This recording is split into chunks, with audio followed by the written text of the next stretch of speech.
अर्थसंकल्पामध्ये आम्ही जेवढ्या पण अध्यक्ष महोदय आम्ही जेवढ्या मागणी केल्या होत्या विरोधी बाकावर असल्यामुळे पुरवणी जबाबमध्ये आम्हाला निराशा भेटली।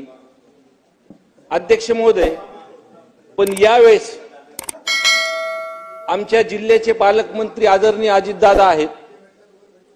माझ्यासहित जिल्ह्याची खूप मोठी अपेक्षा अजितदादांकडून आहे। आमच्या जिल्ह्यामध्ये लोक ही चर्चा करतात की येणाऱ्या 5 वर्षांमध्ये आपला हा बीड जिल्हा हा बारामती सारखा होईल आणि याच उद्देशातून दादा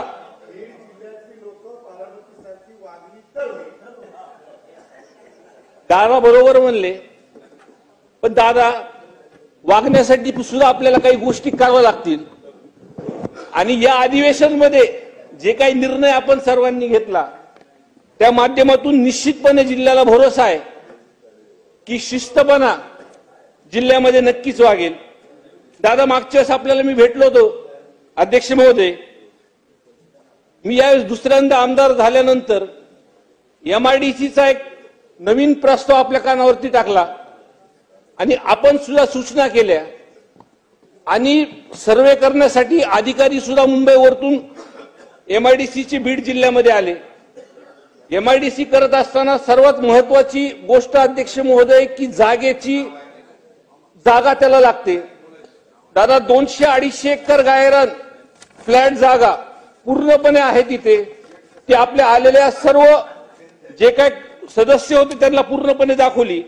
तसेच दुसरी गोष्ट त्याच्यामध्ये कनेक्टिव्हिटी, म्हणजे हायवेची सुद्धा त्याला कनेक्टिव्हिटी आहे, नॅशनल हायवेची दोन्ही बाजूनी त्या जागेनी। आणि तिसरी गोष्ट रेल्वे सुद्धा बीड जिल्ह्यामध्ये अध्यक्ष महोदय ही लोक चालू होती। 5वी गोष्ट पाणी सुद्धा त्या जागेच्या अवतीभोवती उपलब्ध आहे। सर्वात महत्त्वाचं दादा की MIDC चालू करायची असेल तर जागा ह्या सर्व गोष्टी असताना सुद्धा उद्योजक तिथे आले पाहिजे। तर गेल्या 2-3 महिन्यापासून मोठ्या मोठ्या उद्योजकाला सुद्धा आम्ही भेटलो, बोललो, ह्या सर्व गोष्टी आम्ही त्या कनेक्टिव्हिटीचं त्यांना सांगितल्या। तर त्यांनी सुद्धा इच्छा जाहीर केली आहे की बीड जिल्ह्यामध्ये येऊन आम्ही तिथं त्यांचे कारखाने उभे करायचे। दादा, आपण आता बोलताना सांगितलं की लोकांची मानसिकता बदलायला पाहिजे। त्यासाठी दादा लोकांना रोजगार देणं, युवकांना रोजगार देणं हे फार गरजेचं आहे। ही जर MIDC पंचतारांकित MIDC या 5 वर्षामध्ये जर उभी राहिली दादा, तर आपण जी पालकमंत्री झालात आणि ज्या अपेक्षेने आपल्याला कडसराव बीड जिल्हा बघतोय दादा, निश्चितपणे खूप सारी सुधारणा आमच्या या जिल्ह्यामध्ये होईल। आपण या प्रोजेक्टला ताकद लावावी आणि आपण फंड द्यावा एवढीच या निमित्त आपल्याला विनंती करतो। तसेच या सभागृहामध्ये अनेक वर्षांपासून वॉटर ग्रीडचा प्रश्न सुद्धा इथे मराठवाड्यातल्या आमदारांनी मांडला। हा एक मोठा प्रोजेक्ट मराठवाड्यामध्ये पाणी आणण्यासाठी आहे दादा।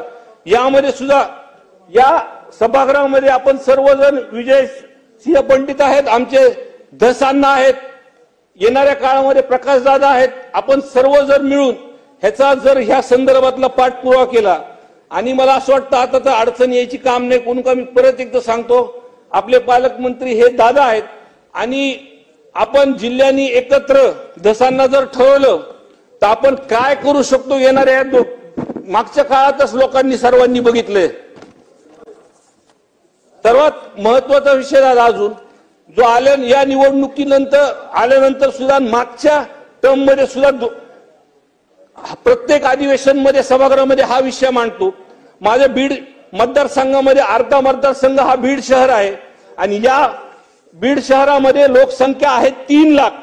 24 MLTची योजना ही पहिले होती आणि नवीन योजना ही 25 MLTची देवेंद्र फडणवीस साहेब मुख्यमंत्री असताना ही चालू केली। ती पूर्णपणे तयार आहे, पण आजच्या परिस्थितीमध्ये बघितले पण वीज कनेक्शन त्या योजनेला जोडलं नाही म्हणून ती ठप्प आहे।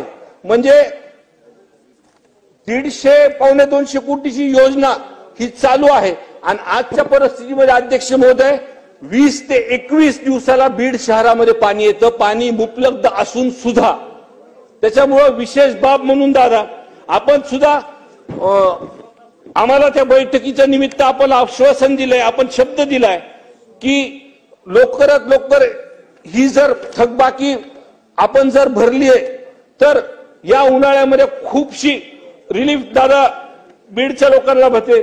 तसंच बीड मतदारसंघामध्ये आपण पालकमंत्री आहेत म्हणून मी बोलतो अध्यक्ष महोदय त्यांना की टुकूर प्रकल्प हा 2003 पासून हा प्रकल्प मंजूर आहे, ह्याची वर्क ऑर्डर झाली, पण तो आतापर्यंत अध्यक्ष महोदय झाला नाही. त्याचं मागचं कारण आहे की 2 गावं तिथून उठायला तयार नव्हते, त्याच्यामध्ये आणि प्रशासनामध्ये खूप ह्याच्यामध्ये वाद होत होते.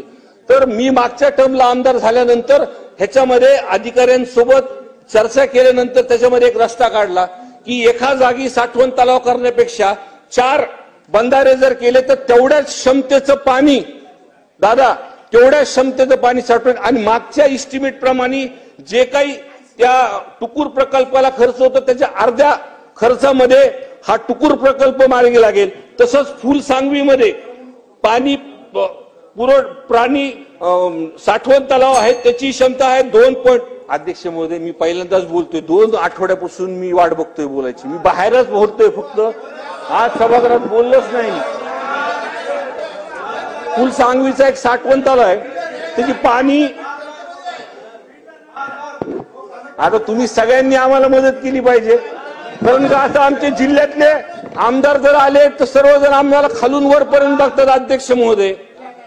त्यामुळं फुलसांगवीचा जो साठवण तलाव आहे त्याची क्षमता आहे 2.83 दलघमी आणि तो झाल्यापासून अध्यक्ष महोदय आतापर्यंत त्याचे कॅचमेंट एरिया नसल्यामुळे त्याला ती योजना पूर्ण होऊन सुद्धा अर्धवटच तो तलाव दरवर्षी भरतो.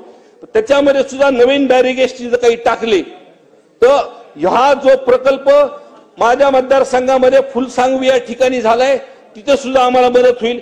शेवटी एवढंच सांगतो दादा की डॉक्टर बाबासाहेब आंबेडकरांच्या पुतळ्याची उंची वाढवण्याचा विषय, अण्णाभाऊ साठेंच्या पूर्ण आकृती पुतळा स्वर्गीय विनायकराव मेटेसाहेब ह्यांचा आम्ही आपल्या बीड पंचायत समितीमध्ये ठराव घेऊन जागा सुद्धा घेतलेली आहे आणि स्वर्गीय अण्णासाहेब पाटलांचा सुद्धा पुतळा तिथं उभा राहायचा आहे.